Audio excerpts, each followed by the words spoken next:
గుర్తు చేయడానికే మేము ఒక చిన్న ప్రయత్నం చేస్తూ వస్తున్నాం. మేము ఇప్పుడు మనం ఎన్ని ఆస్తులు సంపాదించినా మరి భగవంతుడు భక్తికి మాత్రమే కైవసం అయ్యాడు. అది మనకి ద్వాపర యుగంలో తెలుస్తుంది. మరి అలా శ్రీ గోవిందనామ ప్రచార సేవా సంఘం కోటి తులసి దళార్చన సేవా కైంకర్యాలతో 4 క్షేత్రాలలో మనం భక్తులను వారిని భగవంతునికి దగ్గరికి పిలిచి, అంటే ఎవరైనా ఆలయంలో పర్మిషన్స్ ఇవ్వరు కదా, వాళ్ళందరినీ కూడా పిలిచి మనకి రాష్ట్ర వ్యాప్తంగా ప్రతి ఊర్లో 10,000 ఫాలోవర్స్ ఉన్నారు.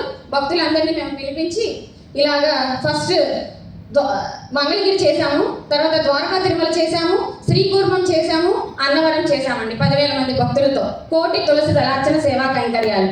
ఇది మా శ్రీ గోవిందనామ ప్రచార సేవా సంఘం బిగ్ ఎఫర్ట్ అన్నమాట. తర్వాత చూస్తే మన జీవితాలన్నీ కూడా గ్రహాల మీద ఆధారపడి ఉంటాయి. ఎంత సైన్స్ ఎదిగినా కూడా మన జాతకం చూస్తే గ్రహాల మీద ఆధారపడి ఉంటాయి. మరి మన గ్రహస్థితి అంతా బాగుండాలి అని అంటే ఈ కలియుగంలో ప్రత్యక్ష దైవం శ్రీ వెంకటేశ్వర స్వామి, మరి ఆయనకి సప్త శనివారాల వ్రతం అనేది ఒకటి ఉందండి. అది కనుమరుగైపోయింది. మరి మేము 40 మెంబర్స్ ఇళ్లలో ఈ సప్త శనివార వ్రతాన్ని ఆచరించడం జరిగింది.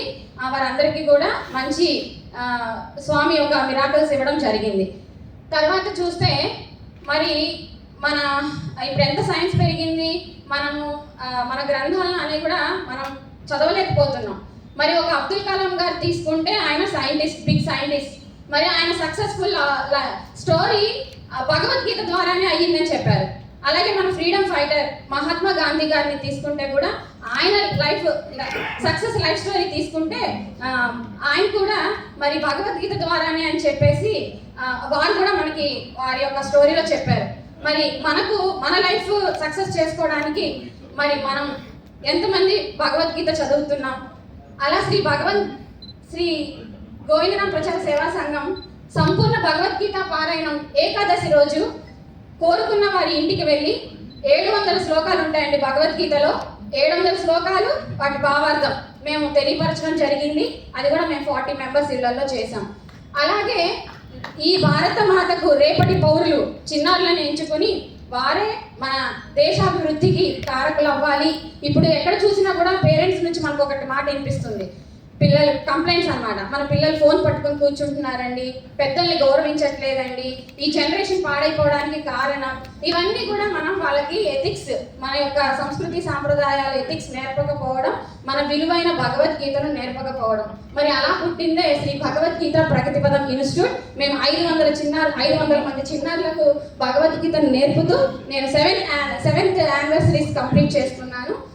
7 యానివర్సరీస్ కూడా బిగ్ లెజెండ్స్ అంట, వీళ్ళందరూ దేవాదాయ శాఖ వాళ్ళ దగ్గర నుంచి కూడా వచ్చిన లెజెండ్స్ అండి. మాతాజీ గారు కానివ్వండి, స్వామీజీ గారు కానివ్వండి, అలా వాళ్ళందరినీ కూడా పిలిచి వాళ్ళ చేతుల మీద పిల్లలందరికీ కూడా గిఫ్ట్స్ అవన్నీ ఇప్పించి ఎంకరేజ్ చేయడం జరిగింది వీరు బాలస్వామి గారు. ఇట్లా శ్రీ గోవిందనామ ప్రచార సేవా సంఘం భగవద్గీత ప్రచారం కూడా గావించింది. అంతేకాకుండా చారిటీస్ ఉన్నాయండి.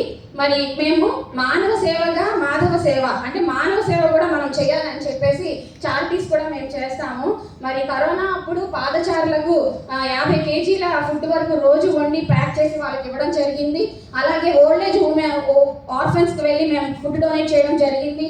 అలాగే పేద విద్యార్థులకు ఎడ్యుకేషన్స్ కూడా మేము అందించడం జరిగింది. అలాగే చారిటీ ప్రోగ్రామ్స్ కూడా మన ఈ సంస్థ చేయడం జరిగింది.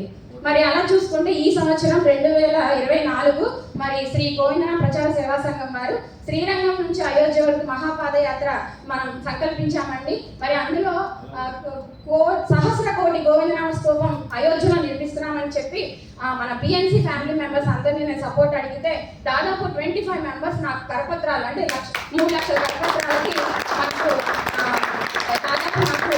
ఒక్కొక్కరు కూడా 1000 కరపత్రాలు అందించడం జరిగింది. మీరు అందించిన 1000 కరపత్రాలు నాకు 5 కోట్ల నామాన్ని ఇచ్చింది. Thank you for your all support అండి.